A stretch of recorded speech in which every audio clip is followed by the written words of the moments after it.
Waalaikumsalam Waalaikumsalam warahmatullahi warahmatullahi wabarakatuh. wabarakatuh. Ya. Selamat pagi semuanya.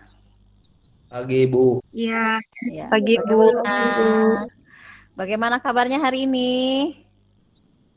Alhamdulillah baik Bu. Baik. Alhamdulillah ya.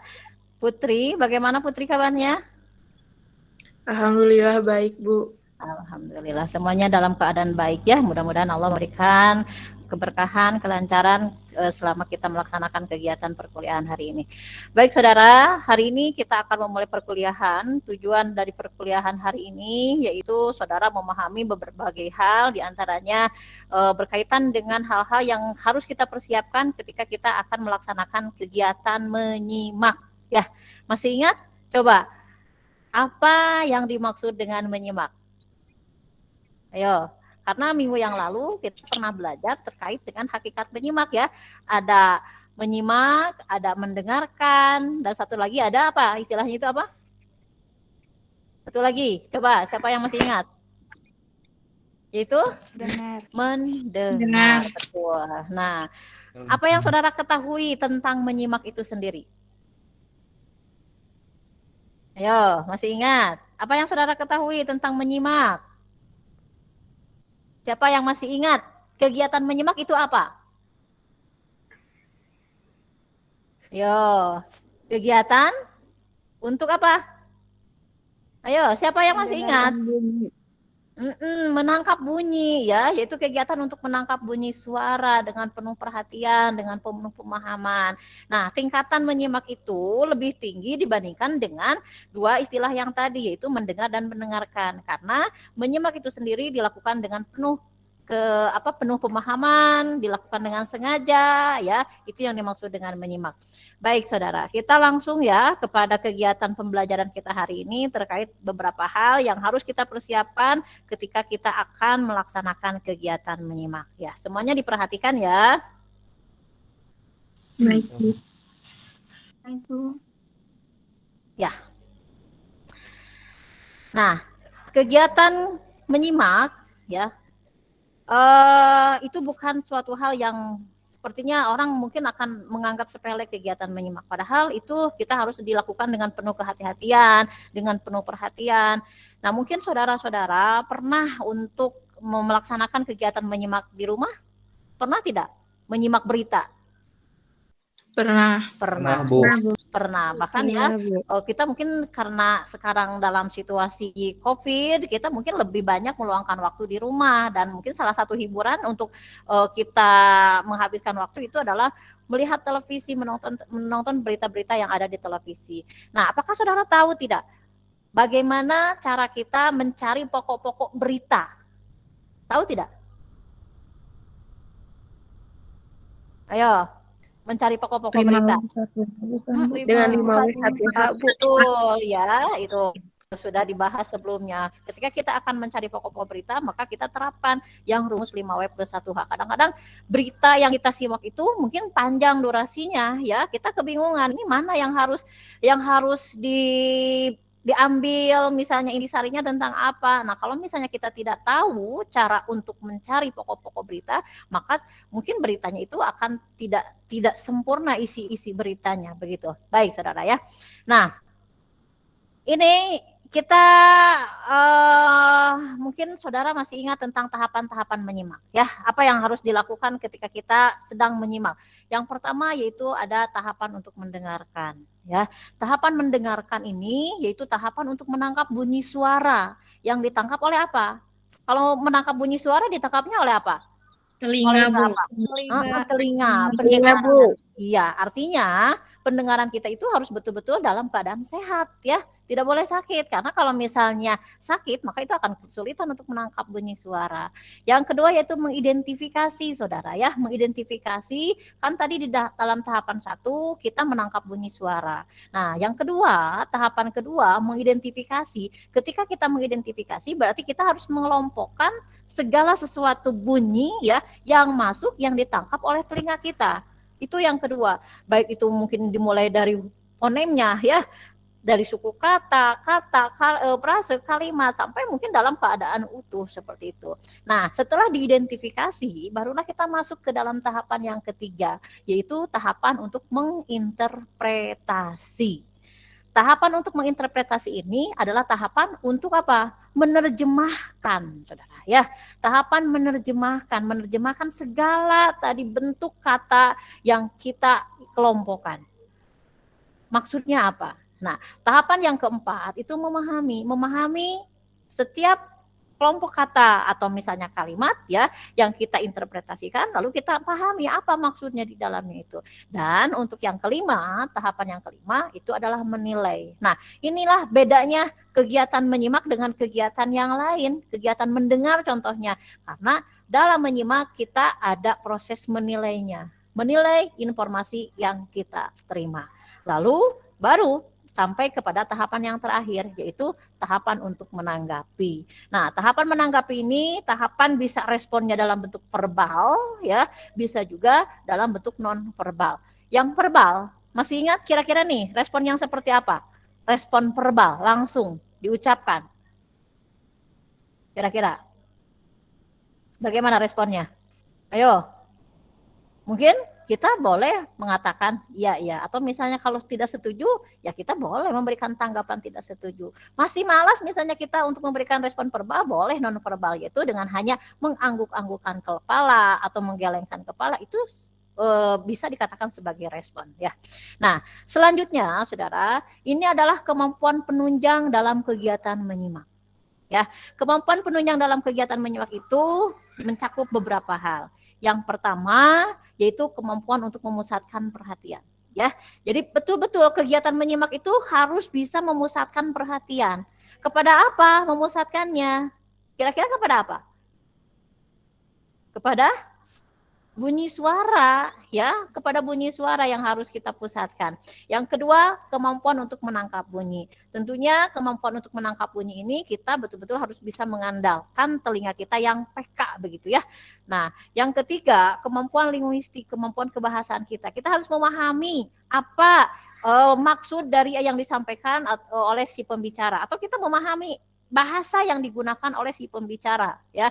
Nah, yang keempat yaitu kemampuan non linguistik berkaitan dengan kemampuan di luar dari kebahasaan. Contohnya kita mampu untuk menerjemahkan segala bentuk gerak-gerik, mimik muka misalnya, atau perubahan ekspresi, itu merupakan kemampuan non linguistik.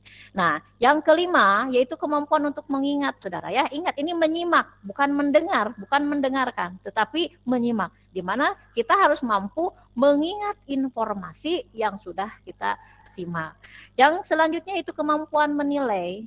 Ingat ya, tadi di dalam tahapan menyimak itu ada tahapan untuk menilai. Berarti kita juga harus memiliki kemampuan tersebut. Jangan sampai misalnya berita yang kita simak itu kita telan mentah-mentah, kita lakukan walaupun misalnya ternyata isi informasinya itu salah. Nah, itu yang salah kaprah, saudara. Ya, saudara harus memahami bahwa dalam menyimak, kalau misalnya kita betul-betul melaksanakan kegiatan menyimak, maka kita tidak akan salah di dalam menerima informasi. Karena sebelumnya kita harus menilai dulu kaitan antar unsurnya, sebab akibatnya, kenapa ada seperti ini. Jadi ada penelusuran dulu, seperti itu, sehingga tidak ditelan mentah-mentah informasinya. Terus yang terakhir yaitu kemampuan menanggapi ya, kemampuan menanggapi. Ini juga dilakukan ketika kita melaksanakan kegiatan menyimak, kemampuan menanggapi tadi, tanggapannya bisa berupa verbal ataupun non verbal. Ya. Nah, saudara, bagaimana? Paham dari dua pembahasan yang barusan Ibu jelaskan? Bagaimana? Ayo, Ibu minta responnya. Bisa dipahami? Iya, kalau misalnya Ibu akan lanjutkan ya. Kalau misalnya tidak paham, saudara boleh bertanya ke Ibu ya, boleh bertanya ke Ibu. Misalnya saudara tidak memahami dalam bagian mengidentifikasi, Bu, misalnya tahapan-tahapan menyimak di bagian mengidentifikasi kurang paham. Saudara boleh ya diperbolehkan untuk bertanya supaya saudara memahami maksud dari penjelasan yang Ibu jelaskan. Itu. Nah, yang selanjutnya, saudara, ketika saudara sudah memahami tadi secara dasar, saudara sudah tahu ya apa itu menyimak. ya seperti apa itu menyimak. Terus tahapan-tahapan menyimak itu kita harus melalui tahapan apa saja. Nah selain itu juga ada kemampuan penunjang dalam menyimak. Kemampuan itu yang harus dimiliki oleh seorang penyimak itu apa saja. Nah saudara sudah paham tentang dua pembahasan yang barusan Ibu jelaskan. Nah yang selanjutnya yaitu sekarang kita akan praktik menyimak ya. Nanti di asinkronusnya itu adalah praktik menyimak saudara. Maka saudara harus mempersiapkan diri. Yo, kita ini ya, apakah saudara sudah siap dengan ini terkait dengan pertanyaan-pertanyaan yang Ibu ajukan berikut ya? Ya, jadi di sini ada beberapa pertanyaan terkait dengan kesiapan saudara untuk mengikuti kegiatan menyimak atau berlatih untuk menyimak. Paham? Ya, paham, Bu. Paham, Bu. Silakan dijawab ya, silakan. Ini bebas siapa yang akan menjawab bebas, boleh ya. Karena ini terkait dengan pertanyaan kepada diri kita sendiri. Yang pertama ini duga daya simak diri ya, ini poin duga daya simak diri artinya ini sejauh mana kita sudah siap mempersiapkan diri dalam kegiatan menyimak. Nah, yang pertama, pertanyaan yang pertama. Siapkah saya untuk menyimak? Ini pertanyaannya langsung kepada diri kita sendiri ya. Sudah siapkah? Ini ya, kalau misalnya saya yang membacakan berarti saya harus menggunakan kata ganti saudara atau Anda ya. Saudara silakan jawab. Sudah siapkah Anda di tempat yang nyaman dan strategis sehingga saudara dapat melihat dan mendengarkan si pembicara? Apakah saudara sudah siap? Untuk pertanyaan yang pertama sudah siap belum? Siap, Bu. Sudah, Bu. Tempatnya sudah nyaman? Tempatnya merasa sudah nyaman atau belum? Sudah, Bu. Sudah nyaman. Baik, ya sudah nyaman ya. Kursinya tidak goyang-goyang ya? Tidak, Bu. Tidak, Bu. Tidak ya, tidak pakai kursi ya. Nah, pertanyaan yang kedua. Terarahkah pandangan saudara kepada saya di ini sebagai seorang pembicara tidak? Terarah tidak? Terhalang oleh sinyal atau apa mungkin sekarang? Tidak. Oke. Bisa dilihat ya, bisa ditangkap suara saya. Baik, berarti saudara untuk poin yang pertama sudah lolos ya. Saudara sudah siap. Yang kedua, berkonsentrasikah saya ya atau saudara terhadap pembicaraan yang akan disampaikan? Kira-kira nanti kan ada asinkronus. Nih, konsentrasi tidak? Berkonsentrasi tidak? Atau misalnya sekarang, apakah saudara berkonsentrasi atau tidak? Konsentrasi, Bu. Salah, Bu. Dapatkah saudara menyingkirkan pikiran lain pada saat ini? Coba. Apakah saudara bisa menyingkirkan pikiran lain pada saat ini selain belajar dengan saya? Bisa, Bu. Atau mungkin masih banyak pikiran? Atau mungkin masih banyak pikiran? Jangan ya, kan harus konsentrasi. Kita harus konsentrasi. Artinya kita harus bisa menyingkirkan pikiran-pikiran yang negatif supaya tidak mengganggu kegiatan menyimak kita. Oke, ya. Bagian B. Siapkah saudara memikirkan topik pembicaraan dan menghubungkannya dengan pengetahuan yang saudara tahu mengenai hal itu? Kira-kira ketika nanti saya berikan berita, apakah saudara sudah siap untuk memikirkan topik isi beritanya? Sudah, Bu. Ya, baik ya. Pertanyaan yang ketiga, bersiapkah saudara belajar lebih lanjut mengenai topik yang akan disampaikan? Kira-kira siap? Siap. Siap, Bu. Ya? Bu. Harus siap, apalagi saudara ini sekarang sudah masuk dalam jenjang mahasiswa di perguruan tinggi. Seorang mahasiswa itu harus kritis, tidak boleh hanya menerima informasi begitu saja ya. Saudara harus menilai isinya ya, bagaimana, jangan-jangan ini informasinya salah nih. Kan tidak sedikit juga tuh mahasiswa yang terbawa arus ya, karena mendapatkan informasi dia langsung laksanakan sehingga dia terjerumus oleh informasi tersebut. Itu yang salahnya. Berarti dia tidak memahami konsep menyimaknya itu. Baik. Nah, ini sebagai lanjutan, pertanyaan lanjutan Saudara ya. Poin yang ketiga, siapkah saudara untuk memulai kegiatan menyimak? Kira-kira nih, pada menit-menit pertama, saudara ya, sadarkah saudara nanti akan dibawa kemana oleh pembicara? Itu harus ya, harus ditanamkan oleh saudara sendiri. Jadi saudara juga harus mampu menemukan ide-ide pokok sehingga saudara dapat mengikutinya sepanjang pembicaraan. Jadi tetap konsentrasi dari awal sampai akhir. Itu yang paling penting ya. Pertanyaan yang keempat, dapatkah saudara temukan ide penunjang atau ide pokok? Ini harus saudara temukan dalam informasi ya. Di sini akan ada petunjuk-petunjuk pembicara. Nah, ini apakah saudara memanfaatkan petunjuk-petunjuk pembicara seperti yang pertama, misalnya si pembicara nanti akan mengucapkan kata yang pertama, yang terpenting atau sebagainya. Nah, itu merupakan petunjuk sebetulnya ya untuk mencari isi atau ide pokok atau ide penunjang dalam berita. Itu. Nah, yang kelima, setelah pembicaraan selesai, apakah saudara sudah siap untuk mengevaluasi pembicaraan? Itu ya. Jadi harus dievaluasi tadi. Jangan hanya diterima begitu saja informasinya. Harus betul-betul dinilai, harus betul-betul dievaluasi. Kebenarannya, itu yang paling penting, kebenarannya. Atau mungkin saudara akan membandingkan nih antara informasi satu dengan informasi yang lainnya. Karena mungkin banyak informasi, jangan-jangan informasi-informasi tersebut itu hanya hoax saja begitu ya, atau tidak benar di dalamnya. Nah, itulah pentingnya saudara memahami makna tentang pembelajaran menyimak, saudara.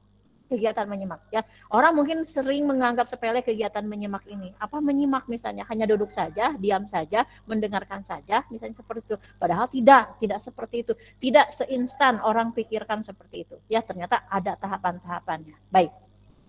Nah, saudara, kita lanjut lagi ya kepada slide selanjutnya berkaitan dengan mencari pokok-pokok berita. Setelah saya tanyakan tentang kesiapan saudara, maka saya masuk ke dalam bagian bagaimana cara mencari pokok-pokok berita. Mungkin saudara masih ingat ya, yaitu 5W plus 1H. 1H. Apa coba? Sebutkan apa saja. 1. Apa? Siapa? Mana? Bagaimana? Iya. What, who, where, when, why, dan how. Atau siapa, di mana, Bagaimana? ya, mengapa, dan satu lagi apa? Bagaimana? Nah, itu ya. Kalau misalnya disingkat jadi apa? Masih ingat? Kalau disingkat jadi adik Simba. Betul ya. Itu supaya lebih memudahkan kita sebetulnya mengingat apa saja urutannya. A apa? D di mana? Siapa ya? When, di mana? Nah, mengapa dan bagaimana? Adik Simba, jadinya adik Simba kalau dalam bahasa Indonesia disingkat seperti itu. Baik ya, saudara. Jadi inilah yang harus saudara lakukan ketika nanti saudara mencari pokok-pokok berita yang saudara simak. Yang pertama, tentang apa berita itu? Ya, harus cari tahu tentang apa berita tersebut. Biasanya si pembawa acara ini akan menyebutkan di awal biasanya. Ya, biasanya akan menyebutkannya di awal. Berita yang akan ditayangkan misalnya itu biasanya di awal dulu dijelaskan. Yang kedua, siapa? Ini mungkin di dalam berita tersebut itu ada beberapa orang yang terlibat. Ya, ada beberapa tokoh yang terlibat. Nah, kita harus cari tahu ini siapa nih tokoh-tokohnya. Mungkin ini sebagai narasumber atau mungkin sebagai saksinya atau mungkin sebagai pelakunya. Nah, itu berarti berkaitan dengan nama orang itu ya, nama pelakunya. Yang ketiga, where atau di mana. Setiap berita ya tentu ada tempat di mana berita tersebut berlangsung, di mana kejadiannya. Kita harus cari tahu. Nah, itu termasuk ke dalam bagian dari berita, saudara. Yang keempat yaitu when. Kapan kira-kira nih kejadiannya? Ya, kapan kira-kira kejadiannya? Nah, kalau misalnya kita menonton beritanya lewat YouTube, kadang-kadang kan itu berita yang sudah lalu ditayangkannya. Nah, kita harus jeli. Misalnya menontonnya sekarang tanggal 1 Oktober ya dari YouTube, tetapi belum tentu berita tersebut terjadinya itu tanggal 1 Oktober juga. Mungkin itu bisa 5 bulan yang lalu, bisa 6 bulan yang lalu, atau mungkin bisa 2 tahun yang lalu karena masih tersimpan di dalam YouTube-nya. Jadi saudara harus cari tahu kapan nih. Jangan sampai begini misalnya, saudara menyampaikan isi berita misalnya tadi terjadi kebakaran di kampung apa misalnya, atau banjir misalnya di kampung apa ya, kepada itu beritanya langsung disampaikan kepada orang lain ketika saudara sudah selesai menonton berita di YouTube. Ternyata setelah dikonfirmasi misalnya ternyata tidak ada kejadian apa-apa waktu kemarin berarti saudara yang salah ya. Saudara yang salah dalam mengidentifikasi kapan kira-kira kejadiannya. Jadi jangan sampai begitu ya kejadiannya, karena itu nanti akan menyampaikan berita yang salah atau kebohongan begitu. Nah, terus yang kelima yaitu why atau mengapa. Mengapa terjadi hal demikian? Itu ada alasannya tentu ya, kita harus bisa memberikan alasan. Yang keenam baru di bagian how atau bagaimana kita ceritakan kronologisnya, seperti apa kronologis kejadian itu. Ya, bagaimana? Saudara paham sampai di sini? Salah, Bu. Bagaimana? Oke. Paham, Ya. Bu. Nah, Paham, Bu. ini yang terakhir saudara ya, yang terakhir nih, perilaku jelek dalam menyimak yang harus saudara hindari ya, supaya kegiatan menyimak saudara itu tidak terganggu. Maka ini hindarilah perilaku-perilaku jelek yang mungkin itu masih melekat pada diri kita sendiri. Ya, baik. Yang pertama, tidak mau menerima keanehan pembicara. Artinya ya, kita kadang-kadang melihat pembicara itu dari segi fisiknya. Ya, tidak mau misalnya menerima isi informasi yang disampaikannya, padahal itu ada ilmu, ada informasi. Kadang-kadang kita tidak mau. Ini sering terjadi seperti itu. Ketika misalnya kita datang ke sebuah pengajian, kita tanya ke ibu-ibu yang di sana, misalnya siapa sekarang yang bagian ustadz yang ceramahnya, Ustadz Anu, nggak mau si ustadz itu mah. Nah, itu jangan seperti itu ya. Jangan berlaku seperti itu. Jadi bertindak seperti itu, karena itu salah, saudara. Yang kita butuhkan itu adalah informasi, bukan orangnya sebetulnya. Yang kedua, tidak mau memperbaiki sikap. Nah, ini tidak mau memperbaiki sikap. Kadang-kadang kita ngobrol begitu ya, ketika kita berada dalam situasi kegiatan menyimak, padahal itu adalah peristiwa penting, kita akan mendapatkan informasi, tapi kita tidak bisa memanfaatkannya. Yang ketiga, tidak mau memperbaiki lingkungan. Nah, ini yang sering terjadi, saudara. Mungkin saudara ketika, saudara kan ini ya, kebetulan mahasiswa baru begitu, jadi belum pernah merasakan bagaimana situasi ketika saudara belajar langsung di dalam kelas. Nah, kadang-kadang nih, ada nih sebagian yang menempatkan dirinya itu merasa enaknya itu di tempat yang menurut dia itu adalah strategis. Padahal ya itu tidak sama sekali. Dia duduk di dekat pintu misalnya. Padahal kan dekat pintu itu tempat lalu lalangnya orang. Nanti kalau misalnya ada orang yang datang, tiba-tiba lewat, kita harus bergeser ya. Lagi enak-enak konsentrasi, menyimak. Ada orang yang datang harus geser atau harus bergerak kitanya. Nah, itu tidak mau memperbaiki lingkungan. Coba saudara, tempatkan diri saudara ketika saudara akan menyimak itu di tempat yang strategis, betul-betul ketika saudara akan mendapatkan informasi, saudara tidak akan terganggu oleh apapun. Itu ya. Yang keempat, tidak dapat menahan diri saudara. Nah, nih ya. Jadi entah apa tuh ya, tidak dapat menahan diri. Ketika si pembicara sedang berbicara, dia tidak dapat menahan diri untuk bertanya, untuk menyanggah, itu tidak boleh saudara lakukan.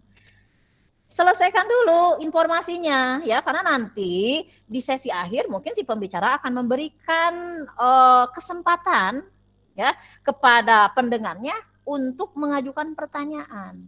Nah, ini ya yang harus dihindari. Tahan dulu, tahan ya, nanti di akhir baru kita bertanya gitu. Yang kelima, tidak mau meningkatkan pembuatan catatan. Ya, ini saudara tidak apa-apa. Ya, tidak menjadi hal yang jelek begitu ketika saudara harus mencatat. Justru itu bagus karena kita tahu bahwa memori kita itu, daya tampung memori kita itu terbatas. Kadang-kadang kita lupa begitu ya. Barho kalau istilah bahasa Sundanya itu bubar poho. Nah, untuk menghindari seperti itu, maka kita buat catatan atau rangkuman dari apa yang kita simak informasinya. Yang keenam, tidak tahu dan tidak mau menyaring tujuan khusus. Nah, ini ya, jadi dia datang tapi dia tidak tahu mau menyimak apa, misalnya informasinya apa, tidak tahu. Itu. Yang ketujuh, tidak mau memanfaatkan waktu secara tepat guna. Itu ya. Tidak mau memanfaatkan waktu secara tepat guna. Seperti tadi, ketika kita ngobrol atau misalnya malah bermain HP, padahal kita situasinya dalam keadaan situasi untuk menyimak, untuk mendapatkan informasi. Dia tidak mau memanfaatkan waktu tersebut ya untuk melakukan kegiatan menyimak secara baik begitu, secara sempurna dari awal sampai akhir. Nomor 8, tidak dapat menyimak secara rasional. Nah, ini nih ya, kalau menyimak tidak dapat menyimak secara rasional, artinya dia mungkin semacam menyimaknya dengan menggunakan emosi, entah kenapa begitu ya, itu harus dipertanyakan. Mungkin karena yang berbicaranya itu adalah saingan dia atau musuhnya mungkin begitu ya, sehingga apa yang dikatakan oleh si pembicara dia mungkin menyanggahnya, dia mungkin menolaknya, padahal benar begitu. Nah, karena tidak bisa menyimak secara rasional begitu. Nomor terakhir 9, tidak mau menyimak hal-hal yang rumit, saudara. Nah, ini juga ya. Jadi saudara diusahakan ketika menyimak itu seluruhnya dari awal sampai akhir. Jangan sampai misalnya ketika ada humornya baru saudara mau menyimak. Tapi ketika si pembicara menjelaskan hal-hal yang detail, saudara merasa ngantuk, merasa bosan. Nah, itu tidak boleh seperti itu. Baik, saudara.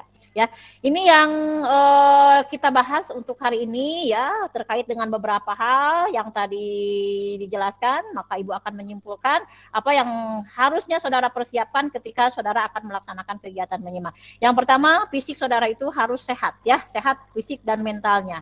Nah, saudara lakukan beberapa hal di sini berkaitan dengan kemampuan penunjang dalam menyimak. Di antaranya saudara harus mampu memusatkan perhatian, harus mampu bunyi bahasa ya, atau bunyi yang saudara tangkap itu. Yang ketiga, saudara harus memiliki kemampuan linguistik. Yang kelima, kemampuan non linguistiknya. Yang keenam, saudara harus mampu mengingat informasi yang saudara dapatkan. Yang ketujuh yang keenam ada mampu untuk menilai ya, dan yang terakhir adalah kemampuan untuk menanggapi. Itu saudara ketika akan mencari pokok-pokok berita, maka saudara cukup untuk mencarinya dalam rumus 5W. What, who, where, when, why, how. Apa, siapa, kapan, di mana, dan mengapa.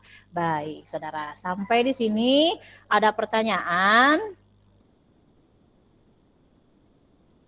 Bagaimana? Ada pertanyaan? Sudah cukup penjelasan saya? Apakah bisa dipraktikkan nanti di asinkronus? Bagaimana? Ya? Bisa dipraktikkan ya. Saudara memahami apa yang saya jelaskan sebagai persiapan kita untuk melaksanakan kegiatan menyimak di asinkronus nanti ya. Silakan buka asinkronusnya di pertemuan ke-7. Di sana Ibu sudah memberikan atau mencantumkan 1 buah link tayangan berita ya. Nah, saudara lakukan kegiatan menyimak dengan menerapkan yang 5W+1H. Apa, siapa, kapan, di mana, mengapa, dan bagaimana. Jangan lupa diisi kuisnya ya. Ya, jangan lupa diisi kuisnya ya. Baik, Bu. Saudara tidak ada pertanyaan? Tidak ada, Bu. Tidak ada, Bu. Tutup dengan ucapan hamdalah. Alhamdulillah. Terima kasih saudara ya. Jangan dulu meninggalkan kelas dulu ya. Ya, nanti kita akan bertemu lagi di minggu yang akan datang dengan pembahasan yang berbeda tentunya. Tapi jangan lupa saudara terus mempraktikkan ilmu-ilmu saudara yang sudah saudara dapatkan di kelas online ini ya, walaupun kita terbatas juga, tapi tetap ya. Jangan lupa juga menjaga kesehatan ya, dengan terus kita menerapkan protokol kesehatan, yaitu menggunakan masker, menjaga jarak ya, menjaga jarak, jangan lupa terus menjaga jarak dan mencuci tangan. Itu ya saudara. Baik, maka Ibu tutup kegiatan hari ini. Sekian, wassalamualaikum warahmatullahi wabarakatuh.